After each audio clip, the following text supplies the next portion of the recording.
happening, nerds? Galactic Criminal here, and today we've got In Flames, a band whom apparently I've never checked out before. Which is crazy to me, man, because I could have sworn up and down that I had, like, years ago. But I looked. Nothing. Which, what I'm being told, is a pretty serious crime. Saying they've been around for over 20 years, they got tons and tons of good stuff to listen to, and that apparently this new single should be more than enough to convince me. So, it looks like we got ourselves a case of better late than never. So with that said, let us dig in. In Flames, State of Slow Decay. 1, 2, 3.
Well then.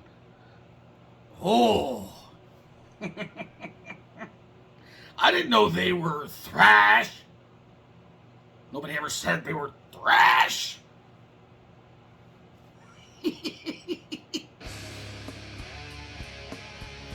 I have thoughts. Man. that was solid. That was solid. I mean, you gotta tell me. You gotta tell me if you're a big fan of this band, if this was a good intro to them, if this is what a lot of their music sounds like, because I am down. I am down. It was very, very, very heavy thrash metal with a clean style chorus that felt like alternative rock, like it would have come from like the early 2000s kind of deal, which kind of makes sense to me because, like I said, I noticed that this band has been around since the friggin' 90s, man. So like those influences have got to be there, but just the gnarly thrash element, dude, and like the death metal almost style of vocals on the guy. I wasn't sure what to expect. I mean, it just says metal band. When you look them up on Wiki, it just says metal band. So I had no idea what I was getting into here. I must have heard something at some point because I know the name of this band is like, they're influential, they're big, they're popular, and I could have sworn I did a reaction like 4 or 5 even years ago. I'm not finding it. Then again, doesn't really matter, to be honest, because it was at least like going into listening to this band for the very, very first time. Because that was fucking awesome. I mean, I'm excited to listen to some more of this stuff now. I mean, the only thing that was kind of a little bit iffy for me was the solo moment. I mean, it was cool and technical and what it was, but just, I don't know, the guitar sound, where it was, how it sounded to me, just, it felt off for the song being the rest of the way that it was. I mean, the clean chorus was even kind of a bit jarring, but it fit. I wasn't expecting it. The way the song was going to that point, I was not expecting a clean style chorus. But I feel like it fit. Just the solo was a little bit, could have been tweaked a bit differently, I feel, to fit the song that it was in. Aside from that, I didn't even see half of this fucking music video because the thrash just took off, man. I couldn't help but move. That fucking groove is just, it's too much for me. It's too much for me to resist. That was a fuck of a lot of fun, man. Oh, and I've got 20 plus years of a discography to go through now. What did the rest of you fuckers think of this shit? Do you agree with me? Let me know in the comments below. Of course, there'll be a link in the description for this video, so you want to watch it for yourself full screen, full audio, and get the full experience. And as always, have yourself a fantastic evening.